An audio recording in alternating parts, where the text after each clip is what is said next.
Good morning students. ये lecture हमारे BSc part second के स्टूडेंट्स के लिए हैं और आज हम पेपर फर्स्ट की यूनिट थर्ड का एक टॉपिक ले रहे हैं, general character of Aves. Last lecture में हमने एम्फीबिया और रेप्टाइल्स के कैरेक्टर्स देखे थे। उनकी तुलना में इस क्लास के कैरेक्टर एडवांस हैं। ये जो जंतु हैं ये उड़ने वाले कशेरुकी प्राणी होते हैं। इनके शरीर पर फेदर्स का आवरण होता है और इनके जो फॉरलिम्ब हैं वो मॉडिफाइड होते हैं पंखों में। ये तीन इम्पॉर्टेंट बातें थी इस क्लास से related. Now moving towards the general characters of the aves. इस वर्ग के इस क्लास के जंतु सभी प्रकार के वातावरण में पाए जाते हैं। इनका शरीर वायवीय वातावरण के लिए एडेप्टेड होता है। इनकी जो बॉडी है ये 4 भागों में डिवाइडेड होती है। पहला हेड, दूसरा नेक यानी गर्दन, तीसरा ट्रंक यानी धड़ और चौथा टैल यानी पूंछ। बट इन चारों में से जो नेक है वो लचीली होती है और जो टैल है वो शॉर्ट होगी। इनकी जो बॉडी है वो बोट शेप यानी नौकाकार और स्ट्रीमलाइंड मीन्स धारा रेखित होती है। इनके शरीर पर फेदर्स का आवरण होता है। इनमें 2 टाइप के लिम्स होते हैं, फॉरलिम्स और हिंड लिम्स। फॉरलिम्स विंग्स में रूपांतरित हो जाते हैं और जो ये हैं ये हिंड लिम्स हैं। इस डायग्राम में जो हम ये देख रहे हैं दीज आर हिंड लिम्स। फॉरलिम्ब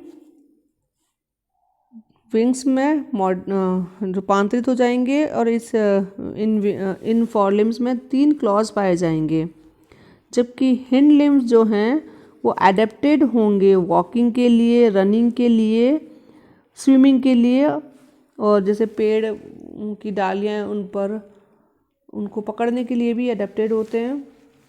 इनमें 4 क्लॉड टोज पाए जाते हैं। एक डायग्राम के साथ हम इन क्लॉज को देख लेते हैं। ये बर्ड है एक, इसके आप ये हिंड लिम्ब देख रहे हैं और यहाँ है ये पंख है जो कि फोरलिम्ब का मॉडिफिकेशन है। इस डायग्राम में ये जो हिंड लिम्ब है इनके 4 फिंगर्स होंगी। एक और डायग्राम देख लेते हैं जिसके अंदर क्लियर है। आप यहाँ पे इस डायग्राम में देख सकते हैं कि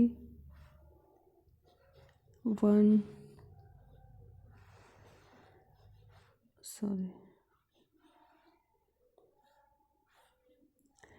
2 3 और 4 ये 4 अंगुलियां हैं, जबकि फॉरलिम्ब में 3 अंगुलियां होती है और ये 4 अंगुलियां, इन चारों अंगुलियों पर नखर पाए जाते हैं।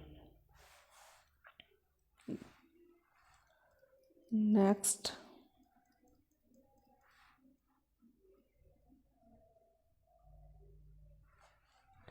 हिंड लिम्स पर स्केल्स भी पाए जाएंगे। रेप्टाइल्स में तो बॉडी पर सभी पूरे पर ही स्केल्स पाए जा रहे थे, लेकिन जो ये पक्षी वर्ग हैं इनके सिर्फ हिंड लिम्स पर ही स्केल्स होंगे। इनकी जो स्किन होती है वो ड्राई होती है। स्किन के अंदर ग्लैंड्स नहीं पाई जाती, बट इनकी जो टैल की स्किन है इसके ऊपर ऑयल ग्लैंड्स, जिसका नाम है प्रीन ग्लैंड, इसको हिंदी में भी ऐसे ही लिखना है प्रीन। ये ग्लैंड्स टैल में पाई जाती हैं और टैल के फेदर्स को चिकना बनाए रखती है। इनका जो अंतःकंकाल है वो बॉनी होता है और बॉन्स जो होंगी, जो अस्थियां होती हैं, ये खोखली होती हैं, हॉलो होती हैं और इनमें वायु भरी होती है and it is filled with air. Bones के खोखला होने की वजह से यानी हॉलो होने की वजह से वो वेट में, जो वज़न में काफ़ी हल्की होती हैं। They are light in weight और यही जो लाइट होना ही इनको उड़ने में सहायता देता है। नेक्स्ट, जो रेस्पिरेशन है वो लंग्स के द्वारा होता है और लंग्स में भी एयर सैक्स पाए जाते हैं और ये उड़ते समय शरीर को हल्का रखते हैं ये एयर सैक्स। इस वर्ग के प्राणियों की स्कल के अंदर एक ऑक्सीपिटल कॉन्डाइल पाया जाता है, यानी हम कह सकते हैं कि बर्ड्स का जो स्कल है वो मोनोकॉन्डाइलिक होता है, जबकि एम्फीबिया का, मैमल्स का, इन दोनों का जो स्कल है वो डाइकॉन्डाइलिक है। रेप्टाइल्स और एव्स का जो स्कल है वो मोनोकॉन्डाइलिक होता है। इनमें जो स्टर्नम होता है वो काफ़ी चौड़ा होगा ताकि उस पर आसानी से जो फ्लाइट मसल्स हैं वो जुड़ सके। उड्डयन पेशियां हैं ये इस स्टर्नम पर जुड़ी रहती हैं। स्टर्नम किसे कहेंगे हम? जो रिब्स होती हैं, रिब्स जैसे यह रिब्स हैं, रिब्स के बीच में जो यहाँ एक बोन सी स्ट्रक्चर होती है उसे हम स्टर्नम बोलेंगे। इनकी वर्टिब्री हिट्रोसिलस टाइप की होती है। It is a one of the type of vertebrae. Vertebrae का एक प्रकार है हिट्रोसिलस। इनमें सिनसैक्रम पाया जाता है। Synsacrum posterior thoracic vertebrae, lumbar vertebrae, sacral vertebrae और एंटीरियर कॉर्डल वर्टिब्री के फ्यूज्ड होने से एक स्ट्रक्चर बन जाती है सिनसैक्रम। अभी एक डायग्राम के साथ में हम सिनसैक्रम को देख लेते हैं कि किस तरीके का होता है।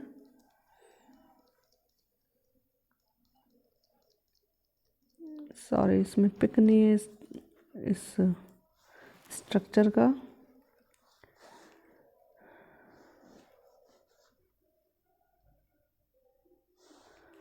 नेक्स्ट, इनमें जो पोस्टीरियर कॉर्डल वर्टिब्री है ये फ्यूज्ड होकर पाइगोस्टाइल नाम के स्ट्रक्चर का फॉर्मेशन करती है।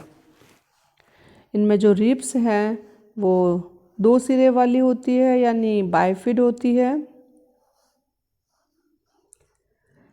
इनमें बाह्य कर्ण पाए जाते हैं, बट इनमें जो कर्ण पल्लव हैं वो एब्सेंट होते हैं। No ear pinna is present. Eyes में निमेशक पटल जो है, नेसिटेटिंग मेम्ब्रेन, वो प्रेजेंट होती है। और आई में एक और, यानी आँख में एक और स्ट्रक्चर पाई जाती है जिसको हम बोलते हैं पैक्टन। इनका जो हृदय है, हार्ट, ये 4 चैम्बर का बना होता है। 2 ऊपर वाले ऑरिकल और 2 नीचे वाले वेंट्रिकल। ब्लड में जो आरबीसी पाई जाती हैं वो न्यूक्लिएटेड होती हैं। वो ओवल होंगी, अंडाकार होंगी, केंद्रक वाली होंगी और बाई कॉन्वेक्स मीन्स उभयोत्तल होंगी। न्यूक्लियस की प्रेजेंस से ही वो उभयोत्तल हो जाती हैं। अगर न्यूक्लियस एब्सेंट हो जाए तो वो बीच में से पिचक जाएंगी और आरबीसी कॉनकेव कहलाएंगी, बाई कॉनकेव, जैसा कि मैमल्स में होती है। एक्सक्रीशन डन बाय किडनी, और किडनी का जो टाइप है वो मेटानेफ्रिक किडनी है। ये जो जंतु हैं ये यूरिक एसिड को एक्सक्रीट करते हैं, यूरिक एसिड का उत्सर्जन करते हैं, इसलिए इन एनिमल्स को on the basis of material of excreta इनको यूरिकोटैलिक बोला गया है।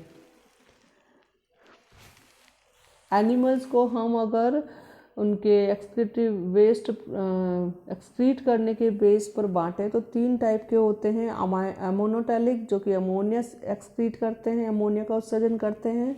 यूरियोटैलिक जो यूरिया का उत्सर्जन करते हैं। और जो तीसरा है यूरिकोटैलिक जो यूरिक एसिड का उत्सर्जन करते हैं। तो जो एव्स क्लास है इनके जो भी सदस्य हैं ये यूरिक एसिड का उत्सर्जन करते हैं, इसलिए इनको यूरिकोटैलिक एनिमल्स बोला है। इन एनिमल्स में यूरिनरी ब्लैडर एब्सेंट होता है। इन जंतुओं में यूरिनरी ब्लैडर नहीं होगा, यानी मूत्राशय अनुपस्थित होता है। और ये भी एक एडेप्टेशन है उड़ने के लिए, क्योंकि यूरिनरी ब्लैडर नहीं है तो और बॉडी हल्की हो जाती है।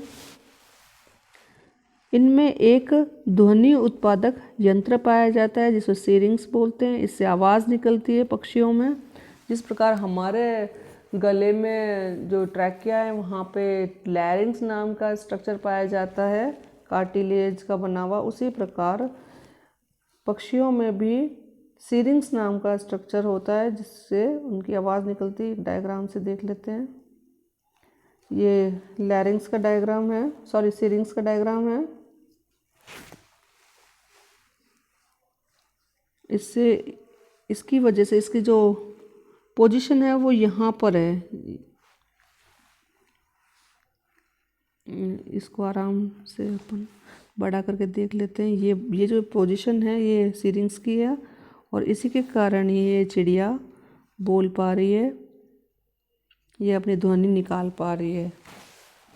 आपने सुना भी होगा कि अलग अलग पक्षी अलग अलग प्रकार की ध्वनि प्रोड्यूस करते हैं।